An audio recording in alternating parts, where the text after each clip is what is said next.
Hello and welcome to our second session of the entire skill training. And today we'll quickly get into who is a skill ambassador. You are a skill ambassador and you've survived session one. You must, pat yourself on your back. You've done something great and amazing. And hopefully these sessions will enable you to take on the skill bandwagon and spread it across the country. We call AB de Villiers, a very favorite cricketer of mine. Now it's Sky Surya Kumar Yadav as 360-degree cricketers. What it basically means is they can not only play a shot, which is a cover drive, but they can reverse and hook and sweep and do multiple things. As a skill ambassador, your role and your focus is not just teach skills to others, but equip yourself with skills. Don't you realize sometimes we are in need of these skills more than anyone else? And why not join hands, create a chain of skill program heads across the nation from north to south and east and west, and where we can take these sessions. A quick recap of what we did in session one. Of course, these recorded sessions are always easy to go back and review it. But one of the key things we learned is remember the skill vocabulary. And what are the two vocabulary we spoke about? Well, it's about NCF and NEP. What is NEP? National Education Policy. One of the greatest moves in education change in India has been the implementation of NEP, which was long due coming. India is a large country, lot of demographics, so it will take some time from tier one to rural and urban for this NEP to be implemented in principle. But what we love seeing is we love to see that NEP has enabled us decision makers, school heads to implement what is one of the core principles, life skills and vocational education in every school across India. So this is your first vocabulary. Remember the word NEP. When NEP decides something, the role is of NCF, National Curriculum Framework. We discussed this at length, but this are the vocabulary where what skills are we talking about? So when somebody says, okay, what are the skills? Everything you know is a skill. Financial literacy is a skill. Patience is a skill, which is rare in today's time. Perseverance, grit, speaking, public speaking, self-awareness, all of these are skills. What we have done is we have taken a WHO, World Health Organization's 10 skills and we made this as a part of a curriculum. So as we discussed, what we want to talk about today is as a skill ambassador, what kind of role are we talking about? What is one area that you're focusing on? So remember NCF that we spoke about? Now our goal is to create an urgency. Remember, from vitamins, we need to go to vaccine. That was the theme. It's a small recap that we did in the first session of skill education. And when we say NCF needs to be implemented in the schools in the spirit it was made, not just as a textbook, not just as a curriculum, not just definitely as a co-curricular activity, but as a program that is alive. Students come back the way you should look back at 10 minutes or 20 minutes of these sessions. You should feel so encouraged, so excited, and these skills should become valuable part of your life lessons. And among the things that we want to talk about, we want to tell the schools that you're not only taking life skills, you're also taking a new term, the SDG. We'll not talk about SDG in today's session. Just remember, SDGs are global goals. So when you talk to a school as a skill ambassador, you yourself, when you're doing a chain and making other skill ambassadors, tell them you're not just doing it as a course or a secondary income or the revenue generation. You need skills yourself as an educator, as a teacher, as a parent, as an individual. And one of the goals, the global goals, Satat Vikash Laks, sustainable development goal. Yes, my Hindi is good as well, is the focus that we need to make this as a vocabulary for every child that studies in a school. What about SDG? I promise you at the end of the session, you will know your 10 skills and 17 SDGs like this. But SDGs will come in the fourth session. I'll take my time. But today, we'll talk about a very interesting concept. We'll jump into the concept of what a skill ambassador should be. Why should you be a skill ambassador? You've chosen about it. Let's go and tell the world about it. We are registered with Skill India. The certificate here is a demonstrative certificate. You will be given a certificate under the Government of India, Skill India, along with Golden Sparrow skills. And the focus will be you becoming an ambassador of your region, of your area, of a community, schools, programs, of an NGO, and then you spread the word, not just as a trainer, but also as someone who's giving the curriculum and benefiting the student. So, are you ready to dive into the next beautiful Gyan? Well, we're diving, and the word is ocean. Today's key lesson for you is the blue ocean strategy. I'm sure you would have heard this as a part of management thinking, perhaps not, but don't worry about it. We will do a case study and I'll teach you what a blue ocean is. Quickly, as skill ambassadors, write down name of 5 cities where you think you have good friends, acquaintances, people who you think about it. Pause the video, 5 cities. Well, let me talk about if somebody asks me, I would say Mumbai, where I live. Well, perhaps Bangalore, Chennai, Port Blair, where I grew up in, and maybe if I can push myself, Cochin. Okay, I've got 5 wonderful cities now. For you, it could be Delhi, Noida, Chandigarh, Surat, Vishakhapatnam, whole country, and maybe Singapore and Dubai. Why not? What we are talking about is when you don't know what you don't know, do you miss it? You know, yesterday there was a sale on Myntra. For every 1 item you buy, there were 3 items they were giving free. My goodness, you're not only going to stop, you're going to empty the entire, you're going to immediately jump on your phone, remove me from the screen because now you feel bad because you missed something you didn't know about until now. Well, if you don't tell, people don't miss. And this is what is happening with skills and SDGs and the global goals. Most of us are unaware. Why should I be a skill ambassador? You've not reached out to them. So once you finish this session, I want you to do the basic message that you have of a skill ambassador, send it to at least 2 people in these cities that you've written down about. This is what is called blue ocean strategy. We are creating a network, a person, and there are more people coming in. Because the place you are living in, the people you are interacting every day are people who are exhausted with your conversation. They don't want to take up anything new. They've already perhaps taken up a strategy of a vitamin selling, of a product selling, of a mobile. So they're already selling something. But people don't know the beauty of being a skill ambassador. So what's the strategy? When you look at the red ocean and you look at the number of fishes there, it's been fished so much. Can you see the number of hooks here? That I can see at least 5 hooks here. It's been fished so much, there are very little fish. If you have to go fishing, where would you go? Definitely where you are a sole person. There is 1 hook and there's so many fishes to catch. And this is a strategy we don't apply in a journal sessions. We don't know where to get these programs from. We sometimes forget that these are so beautiful events that we don't even know how do I get them? How do you say? The idea that skills are so valuable in different cities, people aren't aware of.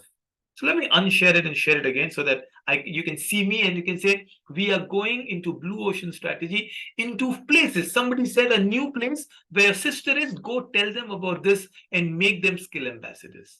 Well, this is a brilliant strategy used for the circus. I'm teaching you something called case study that we teach in management. Do you know how many circuses do you recall? I know for one, Rambo Circus, Jumbo Circus, Gemini Circus. Why do you think circuses have stopped, failed, not? I don't see any more hype or excitement about the circus. What do you think about the answers? Quickly think about it. Oh, yes, animals. Well, I am a pro SDG, so life on land is a goal for me. I won't complain, but I love to see the elephants, the horses, the lions, and the hippos. Yes, I've seen a hippo in a circus. My kids will never see them. Perhaps if you don't work around, you may never even see them in the wild. So yes, no animals, no fun. What else could be the logistics? The circus became more expensive. Earlier there would be a circus train. You will go from city to city. People would love to come. But now the ROIs don't match up. The expenses are so much. The ticket sales don't map up to the circus. There are salaries to be given. There are trapeze artists and clowns, if not anyone else. But finally, very important reason is Netflix. Well, Netflix is more like a verb. It's for all the online form of entertainment, from your online reels to Instagrams, from Snapchats to OTT platform, you love to watch them. In fact, it's true. I'll save you some money. Don't go to Marai Masa in Kenya. You can see far better animals on your 40-inch TV. They're clearer, closer, and more upfront. Isn't it true? That's the technology. I went to Kaziranga to see the rhinos, and my daughter said, we see better rhinos on Discovery Planet. And they aren't wrong. But yes, does it mean circuses have completely been lost? Are they extinct? Well, somebody did not think so. Somebody did what I call the blue ocean strategy on the circus. This is a book, by the way, and as always, every session I'll introduce a book. Last time we spoke about Dante. This is a new book I'm talking about, the Blue Ocean Strategy. And what they did, somebody came up and said, look, circus is a dying art. Let me not get it into the red ocean. What they did is they said, I have got acrobats, I have got trapeze artists, I've got clowns. Who needs circus? Well, there must be somebody who will enjoy circus, but in their privacy. And they started targeting corporates. Every corporate had an annual bash. They would call, DJs, RJs, singers, gamers. They called the circus people. And the families came. And because it became so personal and private, it became very popular. In today's time, I think circus, I'm talking about 10-year-old strategy. What could be the new thing that people stand up and talk? Yeah, stand-up comedians. They are the flavor of the town. Tell me, who's your favorite stand-up comedian? Mine definitely has to be Veer Das and Atul Khatri. I resonate more in my age with Atul Khatri, the pure Sindhi that I'm talking about. But he reinvented himself. From a boring job to a stand-up comedy, it takes a lot of courage to stand up and talk. That is what skills are for. Blue Ocean Strategy says, sees the quadrant number 4, create. You are creating something new, original music, a new storyline. Circus has got a new lease of life with the Blue Ocean Strategy. And in our line of skill working, we need to make skill into the Blue Ocean Strategy. Don't sell skill as a curriculum, sell skill as a LinkedIn requirement. Remember session 1? We are talking about this kind of a project. Well, this is the only thing I wanted to teach you. I want you to look at more skill ambassadors because you are a skill ambassador. You've chosen to become one. You've been appointed as one. Now let's go and reach out. What skills can we teach them? Today, I will first just introduce the way our skills have been planned. We call it the 3H philosophy. What is the 3H philosophy? The head, the heart, and the hand. In the word of my friend from Bangalore who started this value education, Unchai, Sachai, or Achai. The head is the way we think. The way you think, the way you are, isn't it? As they say, if you want to go to great altitude, have great attitude. Unchai, soch. That's what we have to make. Soch ko buland karna hai. Then your heart. The all concerns, the love, the empathy. Look at heart itself, the very emotion that it generates, and that's sachai, purity of intention. And do good work, call for action. That is your hands, the achai part of it. In the skill, if you look at a skill book that you've got, and most of your skill ambassadors should have one book or ask for it, there is this little child, we call it the skilly. And the skilly is this little girl who uses her head. And we have got 4 skills I'm going to teach you about. And today you'll just be introduced with the world of skills. So what are the 4 skills? I call it C's of skills. The thinking, critical thinking and creative thinking. Unchai, right? मेरी सोच को बुलंद करना है, the 2 C's that we've got. And then the communication part of it. So it is the C of communication. And one of the skills is called interpersonal relationship. You can also call it collaboration. So the 4 C's is what I'm introducing it. You will see it in the skill curriculum as you see it. Critical thinking, creative thinking. It's all used by the heads. And in the head itself, let's say the mouth comes in. So it is communication, effective communication, and interpersonal relationship, which is nothing but collaboration. These are the 4 C's. So tomorrow when you go and talk, what are the skills learning that you have done the learning for? You can very well say, well, my skill learnings are very simple. These are the 4 C's I've learned, and so you will learn the hard skills, the hand skills in the subsequent program as we go ahead. But these are the skills we are talking about. Remember the 3H philosophy that we use in our skill program. So today's session, I just summarized what I just taught you. We spoke about the skill advantage for you. We used the WHO's 10 key, also something that we call the curriculum scandal made by Sky Education. Life skills under NEP, remember the vocabulary is mandatory and we're teaching this to our children. You also become a part of the United Nations SDG Goals 2030, and we'll talk about SDGs as we go ahead. You will learn from the expert, hopefully, and we are aligning with the government's NEP policy. That are the terms we learn today. As always, we always pick up one activity from a curriculum so that by the time you end, you learn something new. Hopefully, our activity will be from the book, the yellow curriculum that we've got, and the book says My Health and Society. These are the SDG goals. So you'll always find some SDG goals related to it, and an activity that teaches you about a beautiful concept. Today, I'm taking you to a concept called Room to Read. What is Room to Read? Room to Read is an organization made by, there's a beautiful book again, John Wood's book, right? He was working with Microsoft China. And as he was traveling in Beijing, he had an epiphany, a realization. What am I doing? A corporate life? And he quit his job at the peak of his career to start a small library project. And where did he start his library project from? He started from Nepal. And today, I will take you to Room to Read from Nepal. So the activity is very simple. Remember, as a skill teacher, as a skill ambassador, you have to learn certain activities. You can teach this to them. And I had fun playing it in real time. I hope you enjoyed, even in the short time that we have. Pause this session, take your time. You don't have to finish in one go. He went with a simple threefold model. He goes to the government or the Zilla Parishad, the district government, the village, whoever wants to come, provide me the land. I want a small land. Then he calls the community to build up the place. And it has to be simple, thatch roof, a nice, it's a room to read. Remember, he's created a library project. And then he says, I, as an NGO, will provide books. It should be not beaches, benches, blackboard, salaries for the teacher, trainers coming in. And he almost created a mini school, my friend. So as you talk to the child, you are giving him goals. You're giving her goals that you don't need some resources huge. You just need to start. Tell them, what does a school require? What are the resources required to start a project like Room to Read? Make them find a budget. Make them create the Room to Read. And the fun part is you start going them to a country where it all started. Room to Read started in Afghanistan now. It's all over the world. It's in Brazil. It's in Argentina. It is in remote places, in Indonesia. But Nepal was the place we started with. Now, my activity for you is very simple. We go to kids and we teach them so many things. Let's just talk about Nepal, right? What do you know about Nepal? We already spoke about, John Wood's Room to Read. Tell me 5 things that I would love to know about Nepal. Do you know the world's highest peak is in Nepal? I'm sorry. As Indians, we love to talk about Mount Everest as our own. It is our own. Himalaya is our own, but it belongs to the world. India's highest peak is Kanchenjunga K2. So that's what Nepal is. Unfortunately, the stereotype in Nepal, oh, Nepali has to be a watchman. No, they're amazing, amazing mountain climbers, right? The Sherpas. What's the capital of Nepal?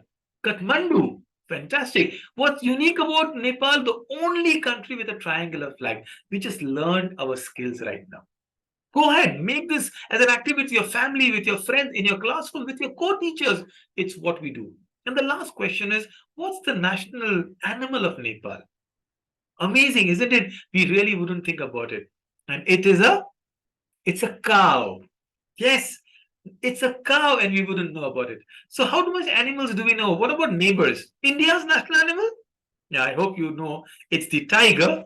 And no, it's the make in India is lion, or the Gir forest is lion, but tiger is India's national animal. So is Bangladesh, the Royal Bengal tiger. What about Sri Lanka?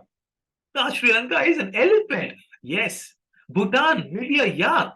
What about Pakistan? The Voldemort.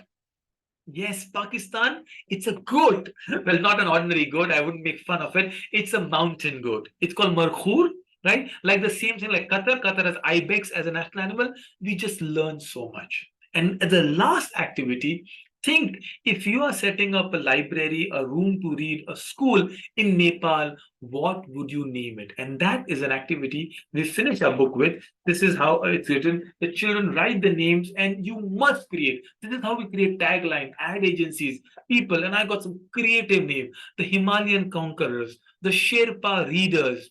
You know, it's the summit, the climbers. It could be anything you can think about. All the best. We'll come back with a session 3. I hope you learn something, a skill and a new term. All the best. Good luck. Goodbye.